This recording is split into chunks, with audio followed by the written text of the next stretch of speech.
ચલો હવે આપણે M0 નો આખો કમ્પ્લીટ ખ્યાલ મેળવ્યો છે બરાબર। M0 નો ખ્યાલ મેળવ્યા પછી હવે આપણે જાણીએ કે M1 શું હોય છે બરાબર।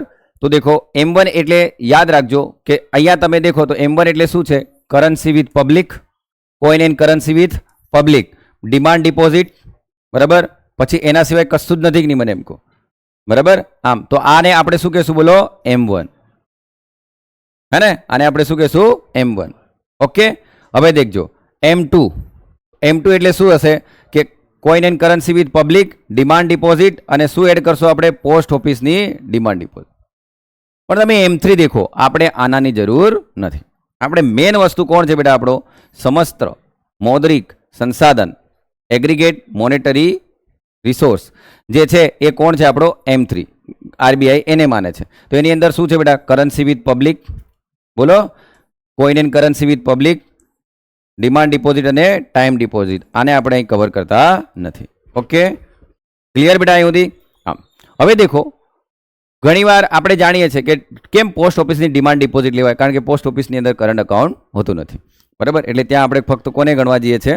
ડિમાન્ડ ડિપોઝિટને સેવિંગમાં બરાબર। આમ ડિમાન્ડ ડિપોઝિટમાં સેવિંગવાળા જે પૈસા છે ને એને જ આપણે ગણીએ છીએ પોસ્ટ ઓફિસમાં। એટલે ત્યાં ફિક્સ ડિપોઝિટ વાળી રકમ નથી એટલે આપણે એને M3 ની અંદર કવર કરતા નથી। પણ કમર્શિયલ બેંકો જોડે જેટલું બી છે ને ટાઈમ ડિપોઝિટ, ડિમાન્ડ ડિપોઝિટ એને આપણે શું કહીએ છીએ? M3 બરાબર।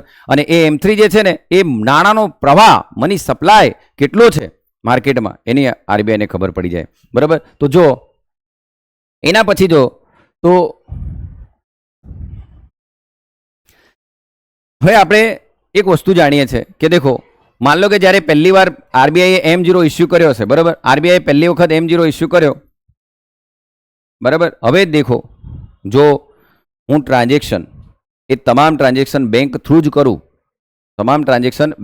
કરું, તો એના પરથી મને એટલો ખ્યાલ આવી જાય કે मान लो કે 100 રૂપિયા ઇસ્યુ કર્યા M0 છે બેટા બરાબર। તો બેંક પહેલી બેંકમાં ગયા હશે તો જો CRR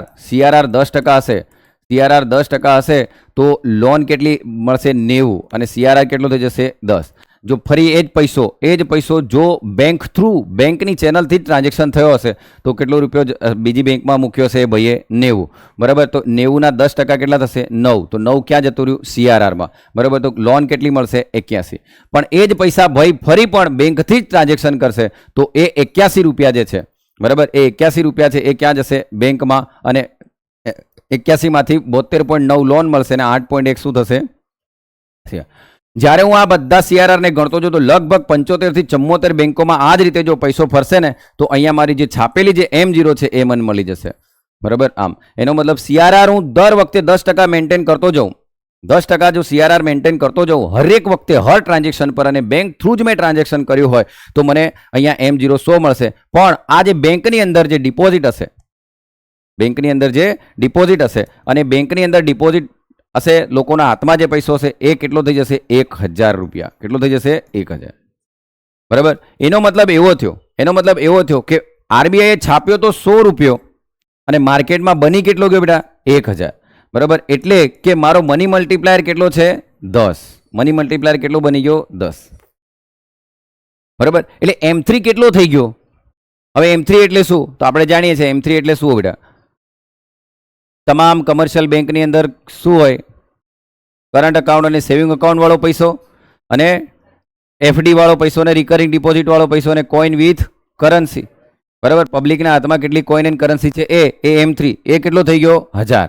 અહીંથી આપણે શું શીખ્યા? અહીંથી આપણે એવું શીખ્યા કે સાહેબ MM is equal to M0 M3। તો મની મલ્ટીપ્લાયર જે છે બરાબર, મુદ્રા ગુણાંક જે છે એ કેટલો થઈ જશે? 1000/100 એટલે કેટલો થઈ ગયો? 10 ગણો। ટૂંકમાં અહીં તમે વસ્તુ વિચારો કે ખરેખર RBI એ જ 100 રૂપિયા છાપ્યા છે જો એ બેંક ચેનલ દ્વારા જ ફરશે। હવે બેંક ચેનલ દ્વારા ક્યારે ફરે? કે જ્યારે પબ્લિક બેંકમાં સેવિંગ કરતી હશે। પબ્લિક બેંકમાં શું કરતી હશે? સેવિંગ કરતી હશે બરાબર। પબ્લિક બેંકમાં ડિપોઝિટ મૂકવાની એની હેબિટ પાડતી હશે બરાબર। તો જ એ બેંકમાં મૂકશે તો જ બેંક એ આગળ શું કરશે બેટા? લોન આપશે બરાબર। બેંક શું કરશે? લોન આપશે। અને આ રીતે જો આ રીતે 100 રૂપિયાના માર્કેટની અંદર નાણાંનો પ્રવાહ કેટલો ફરતો હશે? 1000। આનાથી એવું કહી શકાય કે નાણાંનું સર્જન થયું। એને કહેવાય શાખ સર્જન. શું બોલાશે? શાખ સર્જન કે મની મલ્ટીપ્લાયર કે મુદ્રા ગુણાંક.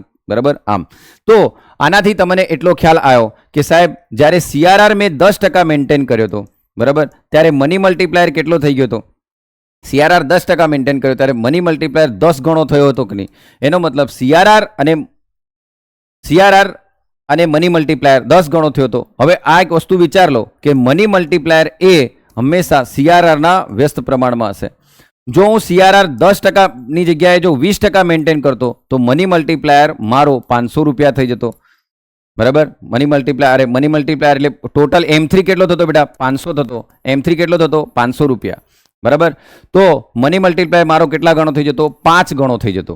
બરાબર. કેટલો થઈ જતો? 5. આનાથી હું એટલું સાબિત કરું છું કે CRR જ્યારે 10% હતો તો મની મલ્ટીપ્લાયર 10 ગણો હતો, પણ જ્યારે CRR 20% થાય છે ત્યારે મની મલ્ટીપ્લાયર 5 ગણો થાય છે. એના પરથી એવું સાબિત થાય કે CRR અને મની મલ્ટીપ્લાયર એકબીજાના વ્યસ્ત પ્રમાણમાં હોય છે.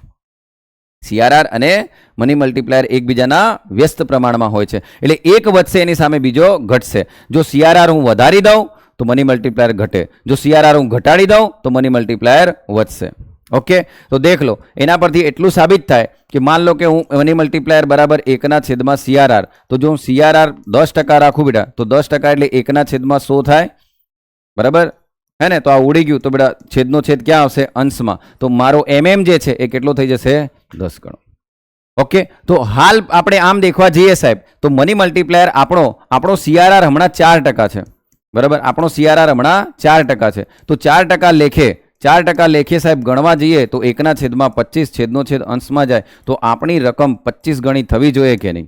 બરાબર. પણ જ્યારે RBI ગણતરી કરે છે ત્યારે દેખે છે કે CRR 4% હોય તો મની મલ્ટીપ્લાયર 25 ગણો થવો જોઈએ, પણ મની મલ્ટીપ્લાયર 25 નથી, મની મલ્ટીપ્લાયર તો માંડ 6 ગણો છે. બરાબર. તો આવું કેમ થાય છે? તો તમે સમજી જાઓ, લોકોની કઈ હેબિટ નથી? બેંકમાં પૈસો સેવિંગ કરવાની. બરાબર. અને બ્લેક મની, કરપ્શન, હે ને? બ્લેક મની છે, કરપ્શન છે, ઘણા બધા એના કારણો છે. ટેક્સનું સેવિંગ, બરાબર, ઇવેઝન, બરાબર, કર ચોરી, કારણ કે કર ચોરી કરશે તો બેંક દ્વારા ટ્રાન્ઝેક્શન નહીં થશે કે નહીં બેટા? એમ કહું. બરાબર. તો આ બધા ઇસ્યુ એ મેન્સના મુદ્દા છે, એમાં આપણે નહીં પડીએ. હમણાં આને સમજો ખાલી કે ભાઈ RRR એ કેટલો ગણો થવો જોઈએ? 25 ગણો, પણ કેટલો થાય છે બેટા? 6 ગણો. તો હું અહીંયા તમને મની મલ્ટીપ્લાયર સમજાવવામાં સફળ થયો કે નહીં? બોલો.